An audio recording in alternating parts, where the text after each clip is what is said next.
আসসালামু আলাইকুম, স্বাগতম মাই ক্লাসরুমে। মাই ক্লাসরুমের এখনকার আয়োজনে থাকবে সাম্প্রতিক অত্যন্ত গুরুত্বপূর্ণ ৩৬টি সাধারণ জ্ঞান। যারা চাকরি এবং ভর্তি পরীক্ষার জন্য প্রস্তুতি নিচ্ছেন তাদের জন্য আজকের আয়োজন। শুরু করছি, সাথেই থাকবেন। আমাদের প্রথম প্রশ্নটি হচ্ছে, দুর্নীতি দমন কমিশনের অর্থাৎ দুদক এর বর্তমান চেয়ারম্যানের নাম কি?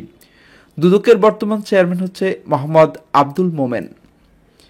সাইবার নিরাপত্তা আইনের বর্তমান নাম কি? সাইবার নিরাপত্তা আইন, এই আইনের বর্তমান নাম হচ্ছে সাইবার সুরক্ষা অধ্যাদেশ ২০২৪।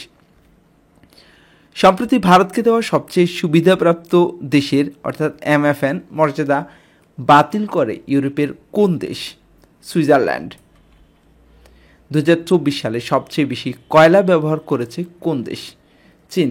আপনারা যারা এই টিউটোরিয়ালগুলি পিডিএফে চান, অর্থাৎ এই সাম্প্রতিক সাধারণ জ্ঞানগুলি পিডিএফে চাচ্ছেন, তারা এই ভিডিওর ডেসক্রিপশনে আপনি যদি ফেসবুক থেকে দেখেন অথবা ইউটিউব থেকে দেখেন, আমরা এই ভিডিওর কমেন্ট সেকশনে মিনিমাম 3টি কুইজ দিব। যারা 3টি কুইজের সঠিক উত্তর দিতে পারবেন তারা কমেন্টস করবেন। আমরা আপনাদের হোয়াটসঅ্যাপ নাম্বার অথবা মেল অ্যাড্রেস কমেন্টস করবেন, আমরা সাথে সাথে চেষ্টা করব এটার পিডিএফ দিয়ে দিতে। তবে আপনাকে 3টি প্রশ্নের সঠিক উত্তর দিতে হবে এবং পাশাপাশি যারা ফেসবুক থেকে দেখছেন তারা এটা শেয়ার করে নেবেন। সম্প্রতি যুক্তরাষ্ট্রের আকাশে বিমান উড়িয়ে বাংলাদেশের মানচিত্র আঁকেন কে? তিনি ফাহিম চৌধুরী। 15 ডিসেম্বর 2024 প্রকাশিত সে ভাষায় রচিত বীরশ্রেষ্ঠদের জীবনী গ্রন্থের নাম কি? নম্মত তসেন কিয়াকমি। যমুনা নদীতে নির্মিত দেশের বৃহত্তম রেল সেতুর নাম কি? যমুনা রেল সেতু। যমুনা রেল সেতুর দৈর্ঘ্য কত? যমুনা রেল সেতুর দৈর্ঘ্য হচ্ছে 4.8 কিলোমিটার। বর্তমানে দেশে নদীবন্দর কতটি? বর্তমানে দেশে 54টি নদীবন্দর রয়েছে। মনে রাখবেন, বর্তমানে দেশে 54টি নদীবন্দর রয়েছে। চতুর্থ অর্থনৈতিক শুমারি অনুষ্ঠিত হয় 10 থেকে 26 ডিসেম্বর 2024 সালে। সংবিধানের ৫দশ সংশোধনীতে তত্ত্বাবধায়ক সরকার ব্যবস্থা বিলুপ্তির বিধান বাতিল করে হাইকোর্ট কবে রায় দেন? হাইকোর্ট রায় দেয় 17 ডিসেম্বর 2024 তারিখে। আওয়ামী লীগ সরকারের 15 বছরের অর্থনীতির অনিয়ম ও দুর্নীতি তদন্তে গঠিত শ্বেতপত্র প্রণয়ন কমিটির প্রধান কে? দেবপ্রিয় ভট্টাচার্য। ফিলিস্তিন কর্তৃপক্ষের প্রেসিডেন্ট মাহমুদ আব্বাস তার উত্তরসূরি হিসেবে কার নাম ঘোষণা করেন? রাউহি ফাতুহ। নামিবিয়ার প্রথম নারী প্রেসিডেন্ট হিসেবে নির্বাচিত হন কে? নান্দি নাদাইতওয়া। ঘানার নবনির্বাচিত প্রেসিডেন্টের নাম কি? জন মাহামা। এই প্রশ্নোত্তরগুলি আসলে একটু কঠিন, যারা মনোযোগ দিয়ে দেখবেন না তাদের জন্য আসলে যখন আপনারা কমেন্টসের কুইজের উত্তর দিতে যাবেন তখন দেখবেন যে ব্যাপারটা কতটা কঠিন। এই নান্দি নাদাইতওয়া, যিনি নামিবিয়ার প্রথম প্রেসিডেন্ট, এই নামটা আমার এখনই ভুলে গেছি আমি, মনে করেন নান্দি নাদাইতওয়া। আবার ঘানার নবনির্বাচিত প্রেসিডেন্ট জন মাহামা। নামগুলো, বিদেশি নামগুলো একটু কঠিন, সুতরাং খুব মনোযোগ দিয়ে দেখবেন, প্রয়োজনে কাগজ কলম নিয়ে বসে যাবেন। পরের যে প্রশ্নটি, সিরিয়ার বর্তমান অন্তর্বর্তী সরকারের প্রধানমন্ত্রীর নাম কি?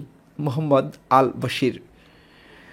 যুক্তরাষ্ট্রের বর্তমান জাতীয় নিরাপত্তা উপদেষ্টার নাম কি? তিনি জ্যাক সুলিভান।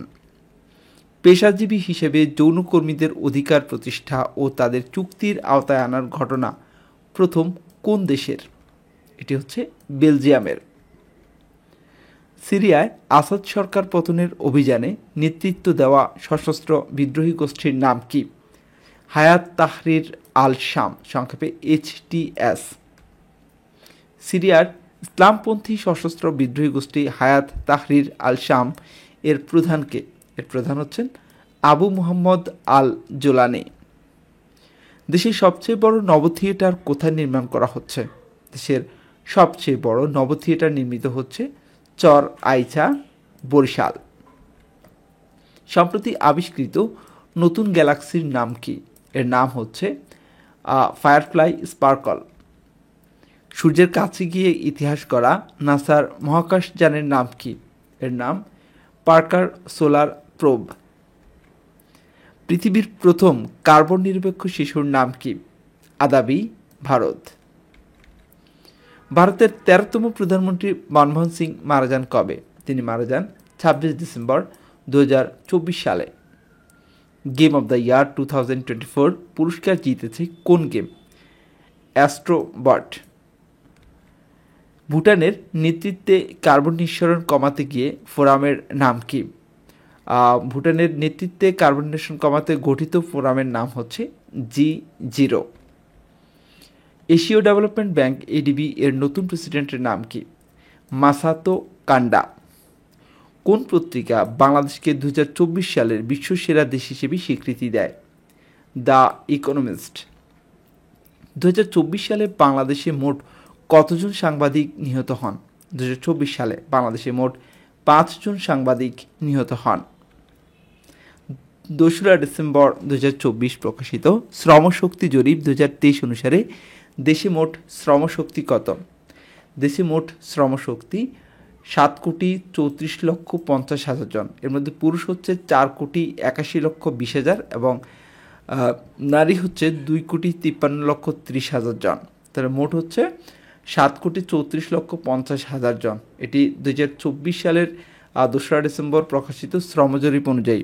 শ্রমশক্তি জরিপ 2023 অনুসারে দেশে মোট বেকারের সংখ্যা কত? দেশে মোট বেকারের সংখ্যা 24,60,000 জন।